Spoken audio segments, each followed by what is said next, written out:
திரும்பவும் சுப்பு முதலாளி வந்தாச்சு. ஆனால் இந்த தடவை அவன் ஒய்ஃபையும் குழந்தையும் கூட்டிகிட்டு வந்திருந்தான். ரொம்ப நாளாக கீக்கிக்கு சென்னை வரணும்னு ஆசை.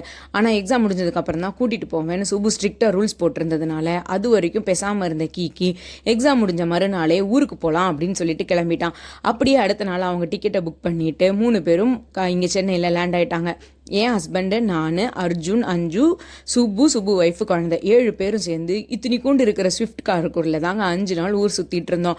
அட்ஜஸ்ட் பண்ணி உட்காந்துட்டு போய்க்கலாம். தனியாக 2 பேர் போகிறதுல என்ன பெருசாக ஃபன்னு இருக்க போகுது, நமக்கு எல்லாருக்கும் ஜாலியாக பேசிக்கிட்டே போகிறதுல தானே அந்த ஃபன்னு அப்படின்னு சொல்லிட்டு நாங்கள் அந்த காரில் தான் சுற்றிட்டு இருந்தோம். நாங்கள் போகும்போது வரும்போதெல்லாம் போலீஸ்காரன் எங்களை ஒரு மாதிரி பார்ப்பான், என்னடா இது இந்த வண்டி கூட்டமாக இருக்குது அப்படின்னு சொல்லிட்டு. நாங்கள் அதெல்லாம் கண்டுக்கிட்டதே கிடையாது. இந்த சனிக்கிழமை என்ன ஆயிடுச்சுன்னா, சன்செட் வரைக்கும் நாங்கள் வீட்டில் உட்காந்து கதை பேசிகிட்டு இருந்தோம். கீக்கி வந்து செம்மையாக டென்ஷன் ஆகிட்டான். நீ இங்கே இது வரைக்கும் என்னை மாலுக்கு கூட்டிகிட்டு போகல, நீ கூட்டிகிட்டு போறியா, நானே கிளம்பட்டுமா அப்படின்னு கேட்டான். இரு பொறுமையாக நமக்கே போகலாம் அப்படின்னு சொல்லிட்டு அவனை நாங்கள் பக்கத்தில் இருக்கிற ஃபீனிக்ஸ் மாலுக்கு தான் கூட்டிகிட்டு போனோம். மாலுக்கு போனால் சும்மா இருப்பானா, அது வேணும் இது வேணும்னு கேட்டுட்டு இருந்தான். எதுவுமே டாய்ஸ் உனக்கு கிடையாது, நிறைய வாங்கி தந்தாச்சு, சாப்பாடு வேணால் வாங்கி தரேன்னு கண்டிஷன் போட்ட போது எனக்கு டாமினோஸ்லேருந்து பிஸா வேணும்னு சொன்னான்.